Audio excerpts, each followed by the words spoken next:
আপনি কি ভুলের ঊর্ধ্বে? সমালোচনার জবাব আপনি দেন না কেন? ভাই, আমরা ভুলের ঊর্ধ্বে না, আলহামদুলিল্লাহ, এটা তো আমরা স্বীকার করি। আর সমালোচনার জবাবের ক্ষেত্রে আমাদের একটা মূলনীতি আছে, এটা জানা থাকা দরকার। আসলে মূলনীতিটা হলো যে আমাদের যদি কেউ কোনো ভুল ধরে, আমরা সবসময় চেষ্টা করি যে ভুল ধরাটা কি যথাযথ হয়েছে নাকি অমূলক হয়েছে। একটা হলো যে অযথাই তেনা পেঁচানো, অযথাই একটা বিষয় নিয়ে আপনার বিতর্ক সৃষ্টি করার চেষ্টা করা। আরেকটা হলো না, একবারে টু দ্য পয়েন্ট একটা সুনির্দিষ্ট স্পেসিফিক ভুল হয়েছে।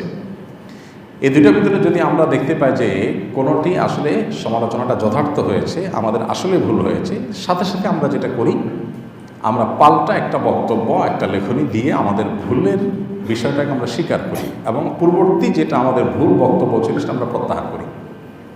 এটা আমাদের একটা কমন নিয়ম, অনেকে হয়তো জানেন না। এর আগে আমরা আর্টিফিশিয়াল মেহেদি এটা ব্যবহার করলে উজু হবে কি না, আমরা বলেছিলাম উজু হবে না। কিন্তু পরবর্তীতে আমরা এটা নিয়ে আরও পড়াশোনা করলাম, বিভিন্ন ওলামা ইকরামের ফতোয়া আমাদের সামনে আসলো, তখন আমাদের কাছে পরিষ্কার হয়ে গেছে যে আমাদের আগেরটা ভুল ছিল। আর্টিফিশিয়াল মেহেদি এটা ব্যবহারের ফলে আমাদের ত্বকের উপরে যে আলাদা একটা স্তর পড়ে যায়, লেয়ার পড়ে যায়, মনে হয় লেয়ার পড়ে গেছে বলে মনে হয়, এবং সেটা দেখা যায় খসে খসে পড়ে। তো এটার কারণে ওযু হবে না আমরা বলতাম, কিন্তু পরবর্তীতে আমরা এটা নিয়ে আরও ঘাটাঘাটি করলাম, জানাশোনা যখন আরও বাড়লো তখন দেখলাম যে না, এটা আসলে কেমিক্যালের কারণে চামড়ার উপরে থাকা এটা সূক্ষ্ম লেয়ার আসলে পুড়ে এটা পড়ে যায়। এটা মূলত ওই আর্টিফিশিয়াল মেহেদির কারণে লেয়ার তৈরি হয়েছে, যার কারণে চামড়ায় পানি পৌঁছাচ্ছে না, বিষয়টা সেরকম না।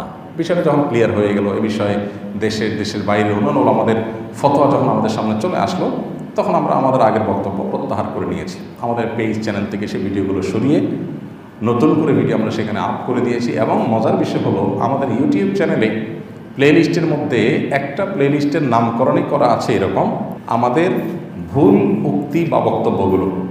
অর্থাৎ আমাদের শত শত হাজার হাজার প্রশ্ন উত্তরের মধ্যে যেগুলো ভুল হয়েছে সেগুলোকে আলাদা প্লে লিস্টে রেখে দেওয়া হয়েছে, যাতে করে মানুষ আমাদের ভুল দ্বারা বিভ্রান্ত না হয়, সেখান থেকে যাতে মানুষ সঠিকটা নিয়ে নিতে পারে। তো আমাদের কোনো সমালোচনা যদি যথাযথ হয়, মনে হয় আমাদের কাছে যে আসলে এটা আমাদের ভুল হয়েছে, তো সাথে সাথে আমরা সেটা নিজেরা সংশোধন করি, এবং সংশোধন করতে আমরা দেরি করি না, যত দ্রুত সম্ভব সেটা আমরা করি। আর এটা ইসলামের একটা সৌন্দর্য। আমরা তো সাধারণ মানুষ, আমরা তো তালিব ইলম মানুষ। বড় বড় ইমামগণের যে সমস্ত বক্তব্য ছিল, মাসআলা ছিল, অবস্থান ছিল, সেগুলো থেকে তারা ফিরে এসেছেন এরকম হাজারো নজির আছে, লাখো নজির আছে। তাদের ফিরে আসাটা অবশ্য বেশিরভাগ ক্ষেত্রে ইজতিহাদি কারণে, আবার অনেকের ভুল থেকে ফিরে আসা বা নিজের অবস্থান থেকে ফিরে আসাটা ছিল আপনার ইনফরমেশনগত গ্যাপের কারণে, যে একটা জিনিস জানা ছিল না, তিনি জানছেন, তিনি ফিরে আসছেন। আরেকটা হলো যে না, একটা বিষয়কে তিনি এক অ্যাঙ্গেল থেকে দেখলেন, পরবর্তীতে ভিন্ন অ্যাঙ্গেল থেকে দেখলেন, তার কাছে মনে হলো এটা পরিষ্কার, এটা সঠিক। ইজতিহাদগত ব্যাপার, বড় বড় ইমামদের কথা বলছি। এই জন্য তাদের দেখবেন যে একই মাসআলার ক্ষেত্রে কয়েকটা মত আছে, একটা মত আগের ছিল আর একটা মত পরের হয়েছে। এটা ইসলামের সৌন্দর্য। শেখ নাসিরউদ্দিন আলবানী রহমতুল্লাহ আলাইহি সমকালীন যুগের মুহাদ্দিসদের মধ্যে বেশ সুপরিচিত একজন মুহাদ্দিস। হাদিস নিয়ে তার অনেক কাজ, বিপুল পরিমাণ কাজ আছে আমরা জানি। তো এত বেশি কাজ, এত বেশি আপনার কর্মযজ্ঞ, এত বেশি তালিফাত, লেখালেখি, তার বড় বড় মানে ভলিউম এক একটা সাবজেক্টের উপরে তার বই লেখা, কিতাব লেখা। এরপরও তার জীবনে যে সমস্ত মতামত থেকে তিনি ফিরে এসেছেন, আগেরটা তিনি সঠিক মনে করেননি, পরেরটা সঠিক মনে করছেন, এই মতামতগুলোকে কয়েক ভলিউমের একটা কিতাবে লেখা হয়েছে, যেটার নাম হলো তারাজুআতুল আলবানী। সম্ভবত 4 খণ্ডের একটা কিতাব, মানে কতগুলো একত্র হয়েছে। তো এটা ইসলামের সৌন্দর্য। আমাদের কোনো ভুল কেউ ধরলে, প্রশ্নকর্তা ভাই যেরকম মনে করছেন যে আমরা কোনো পাত্তা টাত্তা দেই না, আসলে ব্যাপারটা সেরকম না ভাই। কোনো ভুল যদি মনে হয় যে আমাদের আসলে ভুল হয়েছে, ইনফরমেশন একেবারে সুস্পষ্ট ভুল, আমরা সে সাথে সাথে সংশোধন করি। এরকম নজির আপনি আমাদেরকে যারা নিয়মিত ফলো করেন তারা দেখবেন যে অহরহ আমাদের এই যাবৎ প্রশ্নোত্তরের সেশন যেগুলো হয়েছে আমাদের পেজে লাইভ অনুষ্ঠানে, 200 এখন প্রায় 250 মতো, 250 হতে যাচ্ছে পর্ব। তো প্রত্যেকটা পর্বে যদি এভারেজে আমরা 50 থেকে 60টা প্রশ্নের উত্তর দিই, সেক্ষেত্রে কত হাজার প্রশ্ন হয়। আর অন্যান্য যত প্রশ্নোত্তরের সেশন আছে সব একসাথ করলে হয়তো আমাদের 20-30 হাজার প্রশ্নের উত্তর এ পর্যন্ত মিনিমাম দেওয়া হয়েছে। এই 20-30 হাজারের ভিতরে আমাদের 20-50টা বা 100-150টা মাসআলাতেও ভুল হওয়াটা অস্বাভাবিক নয়, আমরা মানুষ। সেই হিসাবে আল্লাহ মাফ করুক, অহংকার থেকে আমাদের কোনো কেউ সমালোচনা করলে আমরা সাথে সাথে করি। কিছুদিন আগে আমাদের একটা গত রমজানের একটা বক্তব্যের পর এক ভাই আমাকে একটা ক্লিপ দিলেন, যে আমরা বলেছিলাম যে ফিতরা রমজানের ঈদেতে যে আমরা ফিতরা আদায় করি, জাকাতুল ফিতর বা সদকাতুল ফিতর, এটা হাদিসের ভাষ্য হলো মান আদ্দাহা ক্বাবলা সালাতি ফাহিয়া সাদাকাতুন মাকবুলা ওয়া মান আদ্দাহা বা'দা সালাতি ফাহিয়া সাদাকাতুন মিনাস সাদাকাত। ফিতরা এটা যদি কেউ ঈদের নামাজের আগে দেয় তাহলে আল্লাহর কাছে গ্রহণযোগ্য হবে, আর ঈদের নামাজের পরে দিলে এটা সাধারণ দান হয়ে যাবে, মানে ফিতরা হবে না। এটা ছিল আমার বুঝ, সেই অনুযায়ী আমরা উত্তর দিয়েছি। পরে এক ভাই আমাকে একটা লিঙ্ক দিলেন যে না, এটা সম্পর্কে অন্যান্য ইমামদের বক্তব্য ভিন্ন।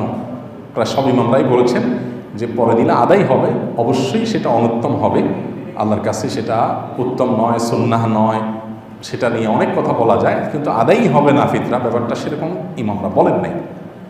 পরে আমরা দেখলাম যে হাদিসের বিভিন্ন ব্যাখ্যা ওলামা একরাম করেছেন, আমরা সেটাকে সাথে সাথে প্রত্যাহার করে পাল্টা বক্তব্য দিয়েছি। তো এটা আমাদের একটা রুটিন কাজ, যেটা হয়তো অনেকে জানেন না, এই জন্য মনে করেন যে আমরা বোধহয় কোনো সমালোচনার আমলে নেই না, আমরা বোধহয় সব জানতা শমশের ভেবে বসে আছি। না, আমাদের ভুল ধরলে কেউ আমরা খুব শ্রদ্ধার সাথে সেটাকে মেনে নিই এবং স্বীকার করি। তবে ওইটা নিয়ে খুব বেশি হইচই করার কোনো প্রয়োজন আছে বলে আমরা মনে করি না। ভুল কে ধরলো এটা ব্যাপার না। অনেক এই যে ফিতরা বিষয়টা, যে ভাই ভুল ধরেছেন এই ভাইকে আমি চিনি না এবং পরিচিত কোনো মুখ না, একজন সাধারণ কোনো আলেম। আলহামদুলিল্লাহ, যখন লিঙ্কটা আমাদের কাছে এসে আমরা তাহকিক করলাম, দেখলাম হ্যাঁ ওনারটাই সঠিক, আমার সাথে সাথে স্বীকার করে নিয়েছি। তো এটা তো ইসলামের সৌন্দর্য, আলহামদুলিল্লাহ। এক্ষেত্রে আমরা কোনো বাজ বিচার করি না। আর যে ভুল আমাদের কাছে মনে হয় যে এটা আসলে ভুল না, যে ভুল ধরাটা আমাদের কাছে মনে হয় আসলে ভুল না, এটা হলো তেনা পেঁচানো, এটা হলো অহেতুক একটা বিষয় বোঝার পরও আপনার সেটাকে নিয়ে জাস্ট একটা বিতর্ক তৈরি করার চেষ্টা, সেটাকে আমরা ইগনোর করে যাই। কারণ আমি যদি কোনো কিছু ভুল না করি, কে বললো না বললো কি বললো এটাতে আমার কিছু আসে যায় না। আল্লাহ দেখবেন আমার অন্তরের হালত। আল্লাহ যদি দেখেন যে না আমার নিয়ত ঠিক আছে, আমার বলা ঠিক আছে, কেউ এখান থেকে ভুল ব্যাখ্যা, ভুল অর্থ, মিনিং দাঁড় করে তার মতো কেউ কিছু যদি কেউ কিছু করে, এতে আমাদের চিন্তার কোনো কারণ নাই। ইয়া আইয়ুহাল্লাযীনা আমানু আলাইকুম আনফুসাকুম লা ইয়াদুররুকুম মান দাল্লা ইযা ইহতাদাইতুম। আল্লাহ বলেছেন তোমরা নিজেরা যদি হকের উপরে থাকো, তাহলে তোমার কথার ভুল ব্যাখ্যা দিল কেউ, অথবা কেউ নিজে গোমরা হয়ে সে তোমার কোনো বিতর্ক সৃষ্টি করার চেষ্টা করলে তো তোমার কিছু আসা যাবে না। তুমি নিজে ঠিক আছো কিনা, বাইনাকা ওয়া বাইনা আল্লাহ, তুমি ক্লিয়ার কিনা, তুমি আল্লাহর কাছে পরিষ্কার কিনা যে তুমি যা বলেছ সেটা তোমার ইন্টেনশন কী ছিল, নিয়ত কী ছিল, তোমার মন্তব্য সঠিক ছিল কিনা, তুমি সঠিক আছো। আরেকজন সেটা নিয়ে ঝামেলা তৈরি করার চেষ্টা করছে, কথা বাড়ানোর চেষ্টা করছে, এটা তোমার কিছু আসবে যাবে না। তা আমরা এই উসুলটা মেনটেন করি। যদি মনে হয় ভুল পরিষ্কার, সেটা আমরা সাথে সাথে ক্যাচ করে নিই। আর যদি মনে হয় ভুল নয়, তখন আমরা আরিদ আনিল জাহিলিন, আমরা এতের উপর আমল করি, আমরা সেটাকে ইগনোর করে নিজের মতো কাজ করে যাই। এবং এই পদ্ধতিটা ডক্টর আব্দুল্লাহ জাহাঙ্গীর রহমতুল্লাহের কাছ থেকে মূলত আমি হাতে কলমে শিখেছি। স্যারকে বলতে শুনতাম, স্যার বলতেন যে দেখেন, জবাব দেওয়ার পিছনে যদি আমরা সময় ব্যয় করি তাহলে আমরা কাজ করতে পারবো না। কারণ দেখা যাবে যে আজকে একজনে একটা বলবে, কালকে আরেকজনে আরেকটা বলবে, তখন এটা কিছু মানুষ একটা কাজ বানায় নেবে অহয়তো কোনো কারণ ছাড়াই, শুধুমাত্র আপনার সময় নষ্ট করার জন্য। শয়তান আপনাকে আরেকটা কাজে ফোকাস নষ্ট করে এঙ্গেজ করে রাখার জন্য আপনাকে এই কাজে লাগায় রাখবে, কোনো দরকার নেই। আমার যদি ভুল হয় আমি সাথে একটা কারেকশন করে সামনে আগাবো, ভুল না হয় নাই, অহেতুক একজন মানুষ পেঁচাচ্ছে, আমি সেটা ইগনোর করে চলে গেলাম।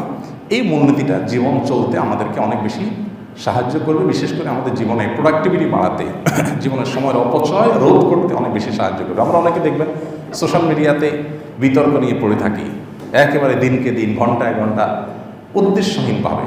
এর অর্জন কি, এখান থেকে আমার প্রাপ্তির কি হবে, অপ্রাপ্তির কি হবে, আমার লাভ কি লস কি, এই জরুরিটা অনেক সময় আমাদের করার মতো সুযোগ হয় না। আমাদের বেশিরভাগ এনার্জি নষ্ট হয় অন্যের পেছনে, আমার নিজের প্রোডাক্টিভিটির জন্য, আমার জীবনে বারাকা লাভের জন্য, আমার জীবনের অ্যাচিভমেন্টের জন্য, আমার গোলগুলোকে সাকসেস করার জন্য আমরা যতটা ফোকাস দেই, এর চেয়ে বেশি দেই হলো কে কী করেছে, কে কী বলেছে, এগুলোর পেছনে, যার কারণে আমাদের জীবনে অনেক কাজ করার সুযোগ হয় না।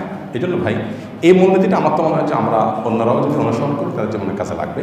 কোনো ভুল হলে সেটা স্বীকার করতে চুল পরিমাণ কার্পণ্য করা উচিত না। কে ধরেছে এটা ব্যাপার না, সাথে সাথে সে স্বীকার করার মতো মানসিকতা থাকতে হবে। কারণ অহংকারের আলামতগুলোর ভিতরে একটা হলো বাতারুল হক, সত্য আমি জানছি, তারপরেও আমি তেড়ামি করতেছি, আমি গড়িমসি করতেছি, আমি একটা ধামাচাপা দেওয়ার চেষ্টা করতেছি, ইগনোর করার চেষ্টা করতেছি, এটা হলো অহংকার। সত্য জানছি, সাথে সাথে আমি স্বীকার করবো, ও আচ্ছা তাহলে আমি বলেছিলাম, ঠিক আছে, এটা আলহামদুলিল্লাহ। তো এটা ইসলামের সৌন্দর্য আলহামদুলিল্লাহ। আমাদের দেশটা তো এমন যে আমাদের দেশে হাফেজ সাহেবরা তারাবির নামাজে লোকমা খাইলে মুসলিমরা মনে করে হুজুর অযোগ্য, যার কারণে হাফেজ সাহেবরাও দেখছে যে মুসলিমরা যখন এত বেশি চালাক, তা আমরা একটু আরও বেশি চালাকি করি। কারণ ইমাম তো ইমাম, মুসল্লি তো মুসল্লি যত চালাকি করুক না, ইমামের চাইতে তো ইমামতি নামাজ রিলেটেড বিষয় তো চালাকি করে পারবে না। তো হাফেজ সাহেবরা অনেকে নেগোসিয়েশন করে নেয় যে ভাই তুই আমার লোকমা দিবি না, আমি তোর লোকমা দেবো না, আমার যেটা মিস হয়ে যাবে ওইটা তুমি পরে রিকভার করে নিবা, বা আমরা আলাপ করে রিকভার করে নিব। এই বেহুদা পাবলিক যাতে এটা নিয়ে তেনা বাঁচাতে না পারে, এই জন্য আমরা এই পলিসি করলাম। অনেক হাফেজ সাহেবরা এরকম নেগোসিয়েশন করে নেয়। তো অতি চালাকের যে অবস্থা হয় সে অবস্থা হয় আর কি। অথচ নামাজের মধ্যে ভুল হওয়াটা স্বাভাবিক, আলেমের ভুল হওয়াটা অস্বাভাবিক নয়, কিন্তু সেটাকে আমরা এটাকে নিয়ে আমরা অনেক বড় করে দেখি, যার কারণে আমাদের দুর্দশা হয়। আপনি হারাম শরীফে দেখবেন মক্কাতে ইমাম সাহেবদের অনেকের কেরাতে ভুল হয়, এমন ভুল হয়, সূরা কাফিরুনের মধ্যে ভুল হচ্ছে বারবার লোক ধরতে পারতেছেন না। সূরা ফাতিহাতে একবার ভুল হওয়ার রেকর্ড আছে। তারপরে যে আরও এমন ভুল আছে যে 3-4 লোকমা দিচ্ছে আর লোকমা নিতে পারতেছেন না, এই অবস্থা। তারপরে উনি ওইভাবে নামাজ পড়তেছেন, কোনো অসুবিধা হচ্ছে না, ওনার চাকরির কোনো অসুবিধা হচ্ছে না। আমাদের দেশে হলে এই ইমাম 1 মাসের ভিতরে বিদায় হয়ে যেত। তো আল্লাহ তাআলা আমাদেরকে হেদায়েত দান করুন। আমাদের একটা মূলনীতি আছে, সেটা আপনার প্রশ্নের প্রেক্ষিতে আমরা জানিয়ে দিলাম।